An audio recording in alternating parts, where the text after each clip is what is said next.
Last video for Blockbusters this month, and we're talking about Warner Brothers' biggest animated mistake from the 90s. We're talking about Quest for Camelot. In an age of great hopes and daring dreams. One day, I will be a knight, like Father. Yes, when you're old enough, Kaylee. A brave quest Camelot. is about to begin. I want to go on grand adventures. I want to go to Camelot. Warner Brothers Family Entertainment presents Quest for Camelot. A story of wizardry and wonder, rebels and romance, danger and So scary. an enchanted time. Excalibur has given us the strength to stand together against all injustice. Attack! It's taken Excalibur! Join the adventure.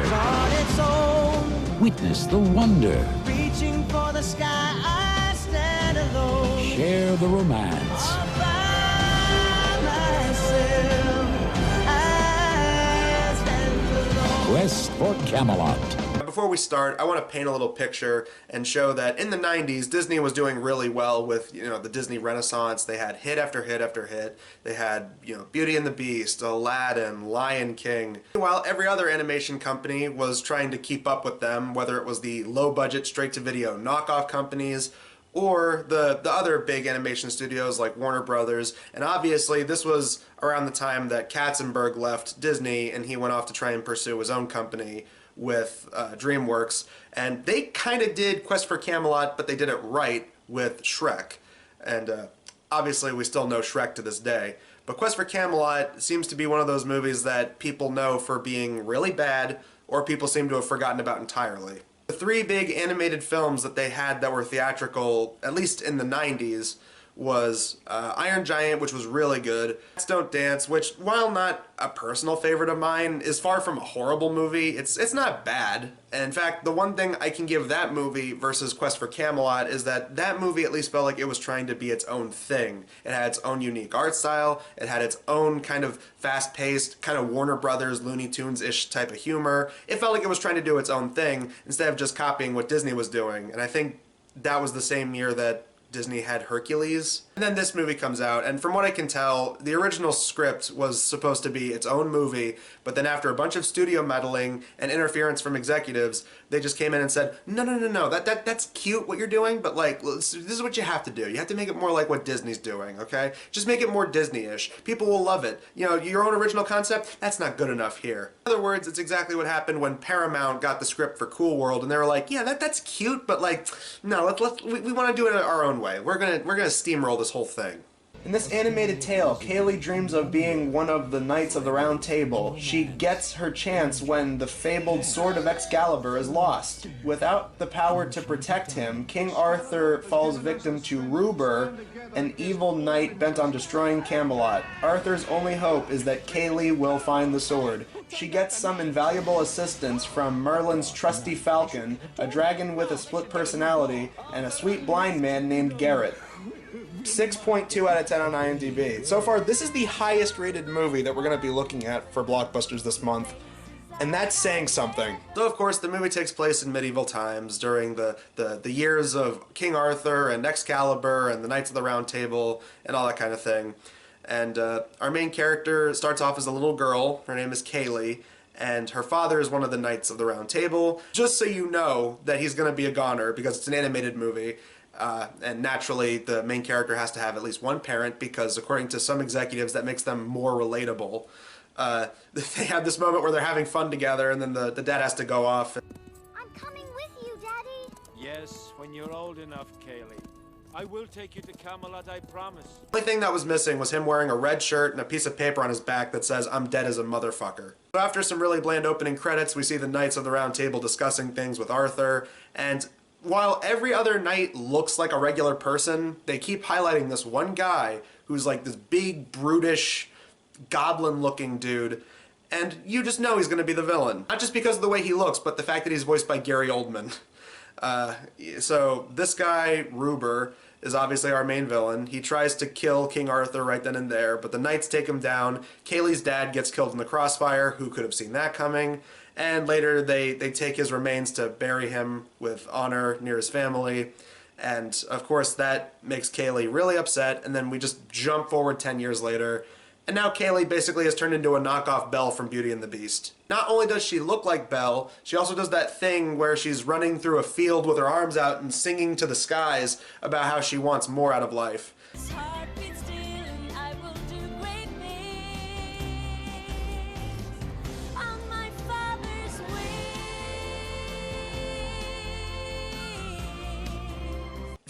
Like I said, studio interference, some executives went, hey, you see what Disney's doing? Yeah, just do that, except shittier. Also, this was a very awkward period in the 90s where they were trying to write, you know, strong, independent women characters, but the way they go about it is just like, they try to make her like plucky and spunky, and but like half of her dialogue is basically just, I'm going to be the next big knight of Camelot. But like half of the movie, she's getting rescued or getting saved by somebody else. Like, even the stupid-ass comic reliefs in the movie save her. So it's like, lady, if you want to be a knight and not a damsel in distress, which she actually asks, oh, what's a damsel? Near the beginning of the movie, it's like, you are.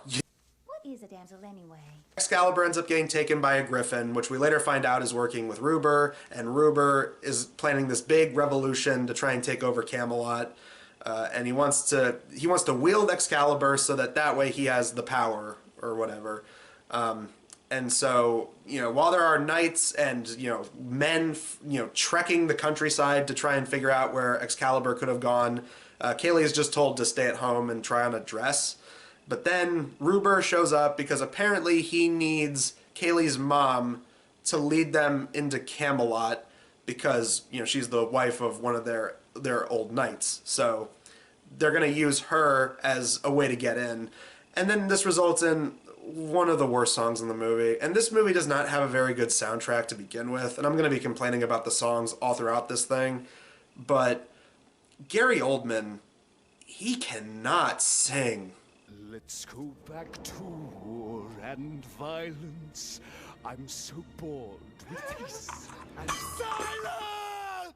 I feel bad for shit-talking Ralph Macchio in the Secret of NIMH 2 video. Gary Oldman, he doesn't even attempt singing. It just sounds like him talking just barely to a melody. I have a plan. It includes you.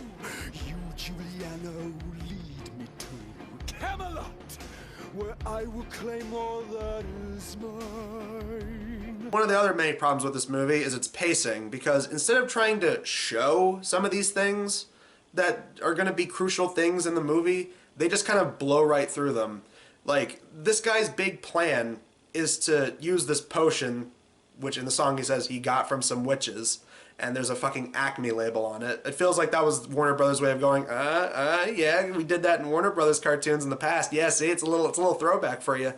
But his plan is to use this green potion that can merge living beings with weaponry. So basically he'll have like a big mechanical army to help invade Camelot. Kaylee just sneaks out. Like, the guards who are restraining her and her mother, one of the guards that's restraining Kaylee just lets her go, and then she just sneaks off. As she's fleeing on horseback, some of Ruber's minions go chasing after her as well. And then we get the most out-of-nowhere use of a song in a movie. And the song that they do is The Prayer, which is apparently one of those songs that everyone and their mother has covered. Like, I pray you'll be my eyes and watch her where she goes and help her to be wise. so many people have covered this song, and The Prayer originated in this movie. Wrap your head around that. As Kaylee flees into this like magical enchanted forest area where all the foliage can come to life and can do magical things, she comes across the other main character of the movie, who is this blind hermit named Garrett, played by Gary Oldman. And oh my god, man, Carrie, what the hell did they do to you? Sadly, this is not the first time I've seen Gary Oldman embarrass himself. I've also seen him do, "You like bubbles?" in the Oogie Loves, so it's like, oh. Gary Oldman, I am so sorry. Basically, he's this blind hermit who's, of course, good-looking and around the same age as Kaylee, so you know they're going to get together later on. And he's one of these movie blind people where, you know, he might not be able to see, but he can fucking go Jackie Chan on people with his stick and just beat the shit out of some bad guys. So, obviously he's going to be very useful, and Kaylee wants him to tag along and help her get to Camelot and help stop the bad guys. And then just to highlight that he's a loner and that he doesn't need anybody in his life, that he stands alone, he does whatever he wants, plays by his own rules. He has this big song number, which is funny because it's sung by someone who clearly doesn't sound like Gary Oldman. Like every tree stands on its own. Reaching for the sky, I stand alone. But he has this big song number, and then Kaylee just goes, "Please, it'll only be this once." And then he goes, "Oh, all right." And it's like, I stand alone too. Aiden. I just need your help this once. All right. But don't give me any trouble. what's the point of that song number then? What the fuck? But while we're in this area, I feel like this is the other point where I just was going, wait, what, can we please stay here and, like, you know, get to explore some of this? Because, I mean, you have an interesting idea here. It's like, it's a forest where, you know, you got tree stumps that can, like, just stand up and scuttle away like a spider, and you got these, like, giant flower things that spin around and, like, can propel people up in the air to higher platforms. It's like, oh, that's kind of cool. Can we hang out here a little bit? Maybe get a little more backstory of this place? No, we don't. They just, you know, they use it for all these great visuals in the musical number, but we don't really get to hang out there. That's lame. Got really interesting concepts in this movie, and they just blow right past it. It's like, damn it. So yeah, Garrett is going to be helping Kaylee. The bad guys start wandering after them because Garrett earlier took out some of Ruber's henchmen. So now they're after them, going into the woods, and they're being led by one of the many awful comic reliefs in this movie. This one I'd debate is probably the worst. He's the Jar Jar Binks of the movie. And it's a chicken that is half axe, and it's played by Steve Urkel. The girl and the blind warrior are following a silver-winged falcon. Who knows where Excalibur is? This movie predicts that joke in Big Fat Liar, where Jaleel White's making a buddy cop movie with a chicken. I didn't even think that Jaleel White was that bad an actor in Judy Moody, but God, they just make him the token funny-voiced sidekick who shows up to spat out some one-liners. That's not the end of the bad comic relief, because Kaylee and Garrett start wandering through dragon-infested lands, and they come across the one dragon that's not remotely intimidating, and it can also talk.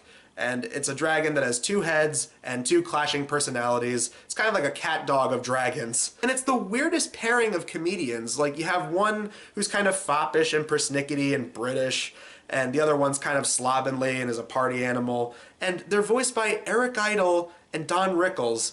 And it's like, those guys are really funny guys, but I don't think I would have ever seen them paired together as a comic duo. Camelot? The restaurants, the theaters? The waitresses, the actresses. Oh, and of course, they also get a song sequence too.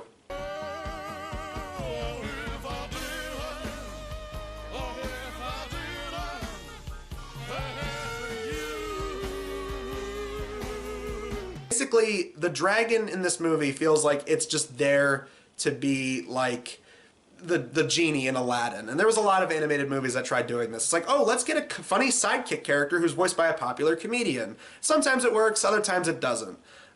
You know, Eddie Murphy's done it for both Disney and DreamWorks, you know, with Mulan and Donkey and Shrek. But the thing is, the genie worked because they knew how to write that character well, and Robin Williams did a really good job. And it's not that Eric Idle and Don Rickles are bad voice actors or can't be funny. That's not the case. They're both very talented. But they're just there to be the obligatory, like, oh, we're two clashing personalities, and oh, we occasionally spit out pop culture references. So the dragon tags along because they think that if they go to Camelot, they can somehow find a way to be separated from each other because they just can't get along. So they go wandering a little bit more. They end up getting attacked by Ruber and his men because Kaylee is distracting Garrett, and then he can't hear the enemy approaching, and then he ends up getting shot with an arrow. So then they have to, like, take care of him, and it's raining because it's a sad scene, so obviously it has to be raining for ambience. And then, like I said earlier, with, like, you establish things and then just don't go into them whatsoever, she pulls out this magical leaf that just heals him, and it's like, again, like, could you not have like just one scene where you kind of set some of this stuff up, or maybe have some lead in? It just feels like that comes right out of nowhere. It's like, all right, magic world, cartoon, it's for kids, magical leaf heals him, fuck it, whatever. After a little bit more wandering, they come across Excalibur and where it's landed, and it ends up in the hands of this rock ogre thing, which is using Excalibur as a toothpick. They're trying to get Excalibur back. The bad guys also catch up with them, but they end up getting squashed under the ogre's ass. And they, of course, make a fart joke. When you're making an animated movie and you'd have nowhere else to go in terms of humor, the easy fart joke will suffice. They get Excalibur back, and then they start heading towards Camelot, and then, for no reason, Garrett, like, just turns around and is like, I can't go back to Camelot, I can't show my face. And it's like, dude, like, for a blind man, you're very well equipped. It's like, why aren't they going to accept you in Camelot? And then they have this, like, earlier on, they have a very brief explanation as to why. It's like, his reasoning is because, like, oh, he was trained by Kaylee's dad because he was just a noble farmhand who dealt with horses when he was in Camelot, and then because of an accident with one of the horses, he ended up losing his eyesight. Then when they actually look over the hill and see Camelot, then he just goes, I can't go back, and then just turns around, and it's like, why not? It's like, for a blind man, you actually fight way better than Kaylee does. Why are you not welcome back in Camelot? Oh, right, I remember now. It's because it's this movie's substitute for the third act falling out. Except instead of having a falling out, the dude just, for no reason, decides to turn back and is like, oh, I can't show my face there anymore. This is obviously just stalling so that later, when the big climax of the movie has all the main characters fighting the bad guys, then you know he's going to show up and he's going to help save the day. And the dragons also leave. So that way they establish that the dragons start agreeing with each other, and that's how they're finally able to do things that they couldn't do earlier, like fly and spit fire. So yeah, they're only able to act like real dragons when they get along. Anyway, back with Kaylee, she gets kidnapped by Ruber. They use her mother to gain entrance into Camelot. The guards of Camelot don't seem to question the fact that there's a shady hooded figure who kind of has the same build as the guy who tried killing King Arthur earlier all those years ago. They let them in. Here's where Steve Urkel Chicken just has a heel turn and he becomes a good guy.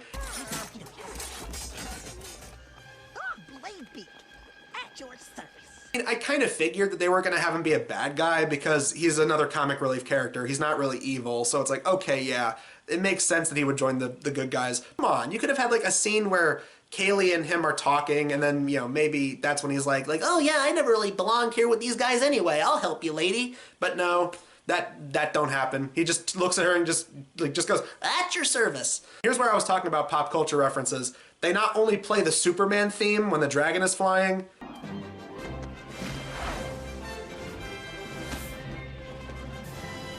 Hang on, little birdie. Then the chicken also gets involved with the fight, and he does one of the most obvious references you could do in any kind of movie. You've got to ask yourself, do I feel clucky? Well, do ya, punk? Seriously, that is up there with, do I amuse you? Am I a clown? Am I a clown to you? And are you talking to me? You talking to me? It's like, and say hello to my little friend. It's one of the most obvious movie references ever. Oh, and shock of shocks. Garrett shows up. Did you expect him to not join the fight? Yeah, he shows up. Garrett joins in. Him and Kaylee stop Ruber because, I forgot to mention this, but earlier Ruber uses his potion to fuse Excalibur with his hand. And so they trick him into sticking the sword end of his hand into the stone where Excalibur was placed, and then that just causes this big magic explosion that not only kills him, but also fixes everyone's transformations. So like the chicken turns back into a chicken, and all the people who've been merged with weaponry are now back to being people. I was like, oh, okay, here's where Garrett's gonna get his eyesight, like that miraculously heals him.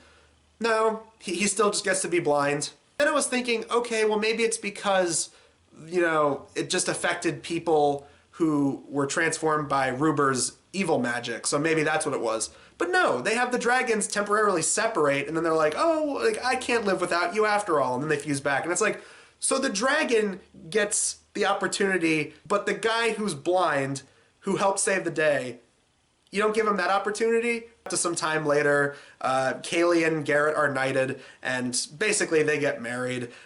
Merlin shows up temporarily because he showed up earlier in the movie, so you got to have Merlin show up and just go, ha ha, and Kaylee and Garrett get on horseback and then ride off into the sunset. And just like a couple years later with Shrek, where they had the, the just married joke, or no, wait, with Shrek it was, and they lived ugly ever after. Here they ride off on horseback, and you see, like, there's a little sign on the back of the horse that says, like, just knighted.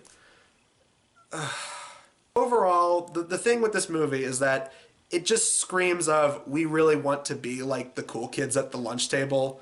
Because, like, while Disney was just hitting home runs in the 90s, even with some of their lesser movies, like, people can say what they want about something like Hercules. Hercules still had way more, like, originality than this movie did. This movie just screamed, oh, we're trying to be like a Disney movie. We got the funny comic sidekicks played by comedians. We've got strong, plucky female lead. We got the good-looking guy that she's going to end up with who's going to help her on her journey. We got the big, scary bad guy. We got a huge soundtrack full of songs. I'm kind of having a Biodome situation here where it's like, I could easily see people, if they grew up with it, liking it. And that's totally fine, because you know what? As much as I was ragging on this movie, I will say this one thing. It was still better than the other movies that I watched all month. This movie had better animation than all three of the other movies. It was a perfectly well-made movie in terms of its animation, and some of the ideas were kind of original, but they didn't last. They didn't go into any of it at all. Like, there's not like one scene where they go into like, oh, look at this magic forest, look at some of this cool enchanted stuff. They just blow through it with the musical number. Or like the villain's plan that's going to be causing all the conflict throughout the movie, they just blow through it in the musical number. Oh, with this potion I got from some witches, and oh look, Acme.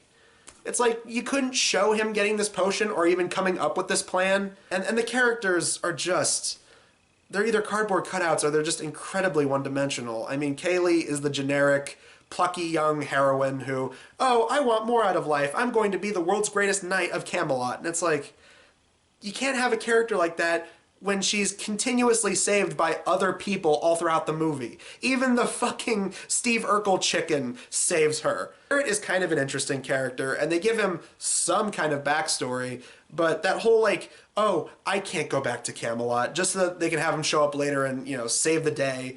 Like I said earlier, it just takes the place of the third act falling out. But comic relief, waste of talent, man. I mean, Eric Idle... This is third strike, you're out, man. I mean, shit. Secret of Nim 2, he had a brief thing in the wild, and now this, it's like, damn it, Eric Idle, you're not untalented. Why the hell? Fuck. And the late, great Don Rickles, man. They just gave them both nothing funny to do. And they just made them the generic, like, oh, we're just going to get comedians to play funny sidekick characters. This movie felt like it was going to be its own movie at first, and then some studio heads just went, no, just copy what Disney's doing. No, that's not good enough. Like I said, as much as I'm ragging on it, this was probably the best movie that we talked about all month. It was, I mean, it was less balls to the wall than Felix the Cat. It wasn't as shit as Secret of Nim 2, which... can't stress enough, just shat all over the legacy of a great movie. And I would argue, and I would still argue that it looked better than The Wild, because The Wild just felt like that movie felt like Disney was trying to copy people's homework. This movie feels like it was Warner Brothers trying to copy Disney's homework. But before I go, I feel obliged to point out that the guy that made this movie, the director, Frederick Du Chow, this guy's made nothing but winners in his entire career. He's got this. He had Underdog many years later, that masterpiece. And he also had some movie called Racing Stripes, which was about like a zebra that wanted to be a racehorse. So yeah, like I said, nothing but winners from this guy. But that brings Blockbusters this month to a close. And we're going to be going back to some of the basics like that we usually talk about here on Blockbusters. Going to be going back to cheap horror movies, low budget schlock, all the kind of good stuff you'd expect us to talk about on Blockbusters. But until then, guys, I'm Adam Sykes of the Blockbuster Show, and we will see you guys in the next video.